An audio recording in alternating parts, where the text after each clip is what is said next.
हर खबर पर होगी आपकी पकड़। डाउनलोड कीजिए एबीपी लाइव ऐप। सीधे लिए चलते हैं आपको हमारे सहयोगी आदर्श के पास। आदर्श, 1 महीने से आरजेडी 2 मामलों में नीतीश सरकार को घेर रही है। एक, दलितों के मुद्दे पर कि आपने निचले पायदान में उन्हें धकेल दिया, उनकी सुनने वाला कोई नहीं। दूसरा, लॉ एंड ऑर्डर के मुद्दे पर। इस मामले में तो आरजेडी की हवा निकाल दी।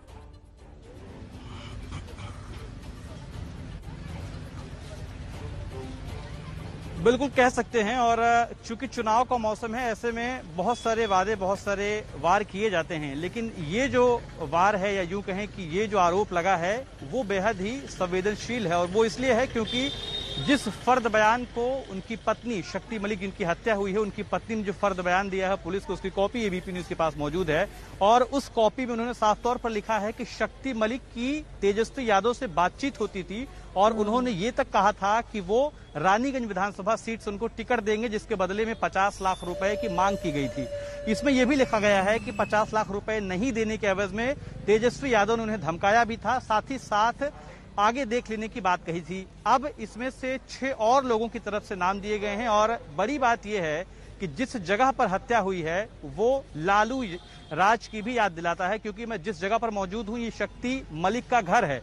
और यकीन मानिए, यहां से दीवार भी नहीं सटती, यानी अगर एक कदम नापू तो एक कदम भी नहीं होगा। ये एसएसबी जो मुख्यालय है उसकी दूरी है। साथ ही साथ जो डीडीसी ऑफिस है वो महज 6 से 7 कदम की दूरी पर है। आदर्श, बड़ा सवाल ये है कि इस मुकदमे के बाद क्या आप तेजस्वी यादव, तेज प्रताप यादव की गिरफ्तारी होगी क्या?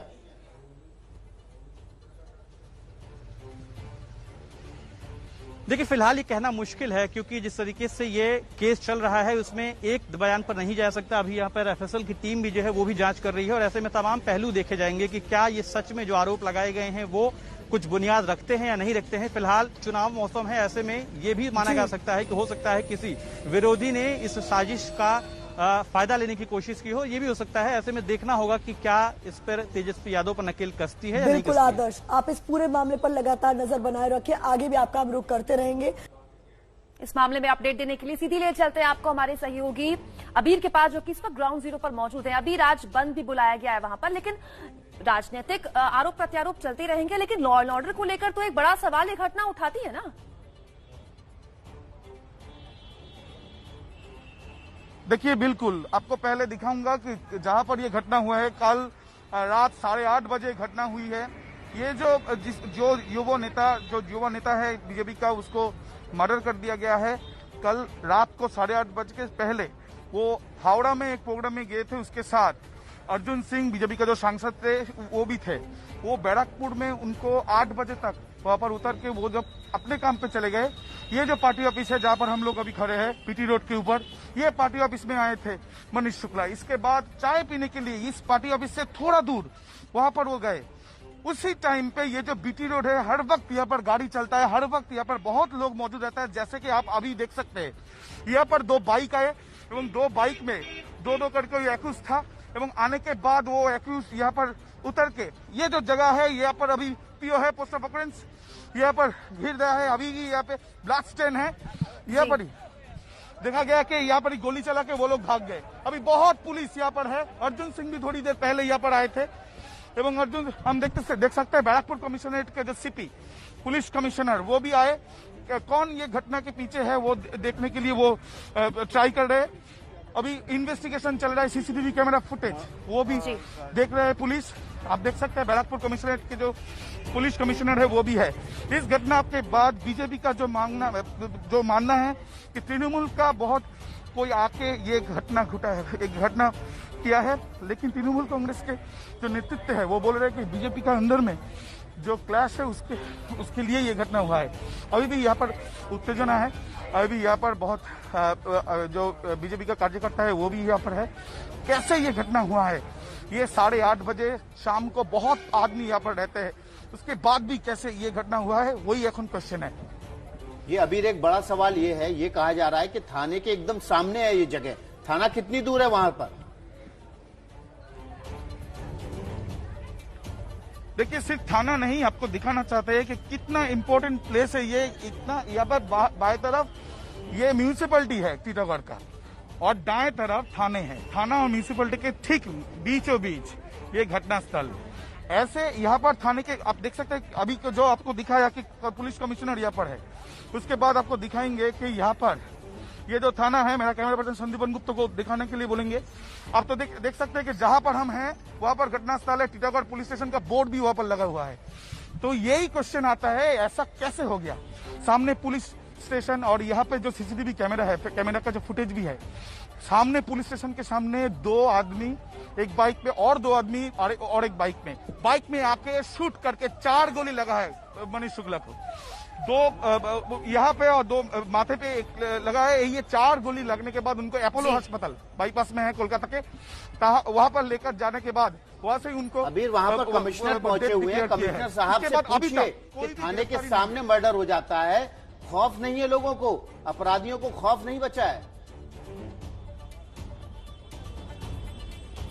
ठीक है, बिल्कुल वो भी हम ट्राई करेंगे आपको दिखाने के लिए। जो अभी की है, हम कल जब बात किए थे कमिश्नर के साथ वो बोले कि अभी कोई बात नहीं होगा क्योंकि अभी इन्वेस्टिगेशन हो रहा है।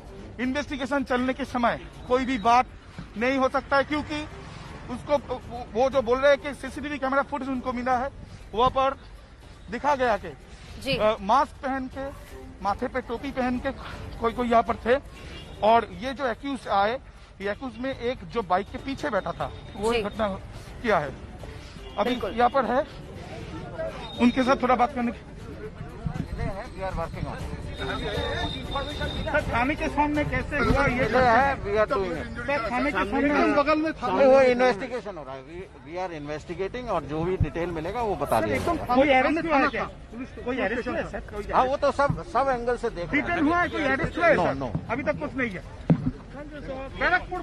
आप देख सकते हैं थाने बैरकपुर कमिश्नरेट के जो पुलिस कमिश्नर है वो बोल रहे हैं कि अभी तक कोई अरेस्ट नहीं हुआ है, सभी इन्वेस्टिगेशन के मैटर है।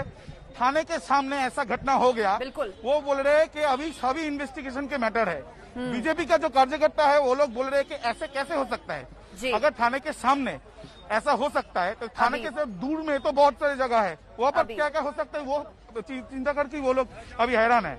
थाने के सामने, वो भी प्रदेश की राजधानी के भीतर। आप लगातार हमारे साथ बने रहिए क्योंकि महत्वपूर्ण जानकारी आप न सिर्फ लोकेशन के जरिए दे रहे हैं बल्कि देखिए कमिश्नर वहां पर जब आए तो वो भी ये कह रहे हैं कि मामले में जांच अभी जारी है। लेकिन हमें इस बात को समझना होगा कि केवल ये कहकर सरकार द्वारा कि तो राजनीतिक रंजिश का मामला है और पश्चिम बंगाल में तो ये सब होता रहता है, ये गलत बात है। क्योंकि देखिए ये कोई आज पहली बार नहीं हो रहा है। ममता राज में कैसे बीजेपी नेताओं की हत्या के आरोप लगे, 80 बीजेपी नेताओं की अब तक हत्या हो चुकी है। 29 जुलाई 2020 पूर्वी मिदनापुर में पूर्णचंद दास की हत्या। उसके बाद देखिए सिलसिलेवार तरीके से कैसे मामले आगे बढ़े। इसीलिए बीजेपी लगातार कह रही है कि खासतौर पर टारगेट किया जा रहा है बीजेपी को। 15 जुलाई 2020 नादिया जिले में बापी घोष की हत्या हुई, 80 बीजेपी नेताओं की अब तक हत्या हो गई है ममता राज में। 13 जुलाई 2020 हेमताबाद जिले में देवेंद्र नाथ रे की हत्या हुई, सब बीजेपी नेता हैं। इसके अलावा कुलताली में शकुंतला हल्दर और चंद्र हल्दर की हत्या का मामला देखने को मिला। इसीलिए लगातार कहा जा रहा है कि मामला लॉ एंड ऑर्डर का भी तो है। 24 परगना में नारायण विश्वास की हत्या हुई, 80 बीजेपी नेताओं की लिस्ट में इनका भी नाम है। ये 6 फरवरी 2020 का मामला है। देखिए पश्चिम बंगाल में सिर्फ ये कहते ना कि राजनीतिक रंजिश में ये तो कल्चर है वहां का, गलत होगा क्योंकि हत्या होती है।